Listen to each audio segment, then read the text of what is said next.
السلام علیکم ورحمۃ اللہ۔ امید ہے آپ حضرات خیر و عافیت سے ہوں گے۔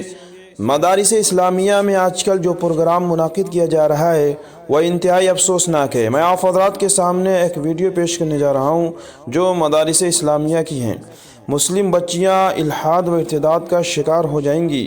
اس سے پہلے کہ میں آپ حضرات کے سامنے بہت مشہور پترکار اور بڑے جرنلسٹ، جانکار اور فنکار بھی ہیں، مولانا سمیع اللہ خان صاحب نے لکھا ہے کہ اسلامی نظموں اور لبادوں کے ساتھ مسلم بچیوں کو نچانے کی شرمناک حرکت آج کل مسلمانوں میں بھی کلچرل پروگراموں کے نام پر انتہائی افسوسناک اور ناقابل قبول روایت چل پڑی ہے، جہاں برقع پوش مسلم بچیوں کو اسلامی نظموں اور نعتوں پر ایسے مظاہروں کے لیے آمادہ کیا جا رہا ہے جو رقص کے زمرے میں آتے ہیں۔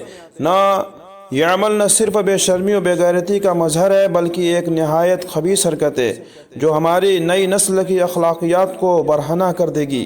مسلم بچیوں کو اس طرح اسٹیج پر پیش کرنا، چاہے وہ دینی کلام ہی کیوں نہ ہو، انہیں مستقبل میں بالی ووڈ کے بیہودہ کلچر اور رقص و سرود کی طرف راغب کرنے کا سبب بن سکتا ہے۔ ایسے مظاہرے جو اسٹیج پر ملحقہ ویڈیو میں نظر آ رہے ہیں تربیتی اعتبار سے تباہی و بربادی ہے۔ اس کا انجام آگے چل کر برہنگی پر منتج ہوتا ہے، کیونکہ ایسی موسیقی کے ذریعے شیطان انسان کے روح پر اثر انداز ہوتا ہے۔ یہ حقیقت ہے۔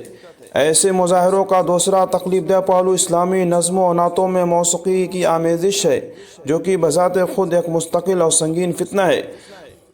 مقدس کلام کے ساتھ بالی ووڈ جیسی ڈھنچک موسیقی کا استعمال اور اس پر جسمانی حرکات اور سکنات اور جسموں کا تھرکنا اصل میں دینی شعار کی توہین و بے ادبی ہے۔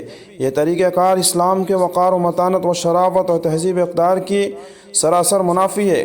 کلچرل پروگرام منعقد کرنے کے بہت ہی شائستہ مہذب طریقے موجود ہیں۔ اس پر میں نے پہلے بھی لکھا ہے کہ ابو العاصم اعظمی نے جو بد تہذیبی پر مشتمل گونڈوی میں پروگرام کیا تھا، اس تناظر میں لکھی گئی تحریر ملاحظہ فرمائیں کہ اگر مسلم ادارے یا مسلم سیاستدان مسلمانوں میں واقعتاً کلچرل فنون کے پروگرام کرنا چاہتے ہوں تو وہ صاحب دل و دماغ اہل علم یا علم کے دوست مسلمانوں سے رابطہ کرے۔ وہ ان موسیقیت زدہ و بیہودہ مظاہروں سے زیادہ بہترین، مؤثر اور نافع پروگراموں کی طرف رہنمائی کر سکتے ہیں۔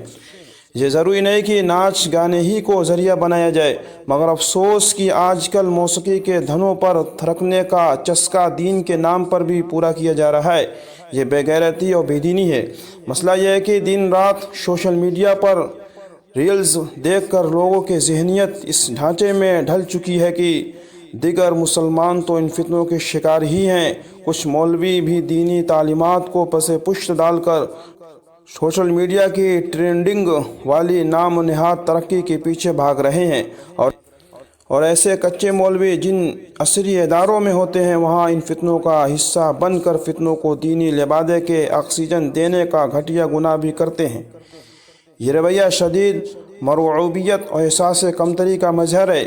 وہ لوگ جو امت کے رہنمائی کے دعوے دار ہو سکتے ہیں، جب اس طرح کی بیہودہ افعال کی سرپرستی کرتے ہیں تو وہ خود امت کے لیے ایک بہت بڑا فتنہ بن جاتے ہیں۔ یہ لوگ مدارس دینیہ میں وقت گزاری کرتے ہیں اور دین کی روح کو سمجھانے کے بجائے سوشل میڈیا کی مصنوعی چکا چوند سے متاثر ہو کر اسلامی اقدار کا حلیہ بگاڑ رہے ہیں۔ مسلمانوں کو چاہیے کہ اس طرح کی خرافات کے خلاف خاموش تماشائی بننے کے بجائے سخت قدم اٹھائے، کیونکہ یہی وہ فتنہ ہے جو موجودہ مسلم نسلوں کو الحاد و ارتداد اور دین میں تحریفات کی طرف لے جائیں گے۔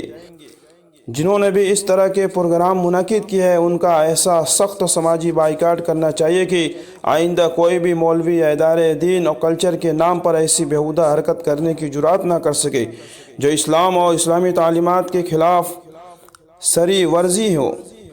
بیہودگی کو آپ اسلام کے نام نہیں دے سکتے، یہ برداشت نہیں ہوگا۔ اس طرح کے اقدامات در حقیقت فسادات ہیں۔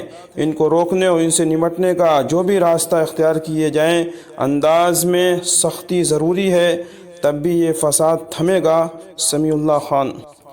اب آپ حضرات سے درخواست ہے، اب آخر میں وہ ویڈیو آپ حضرات ملاحظہ فرمائیں۔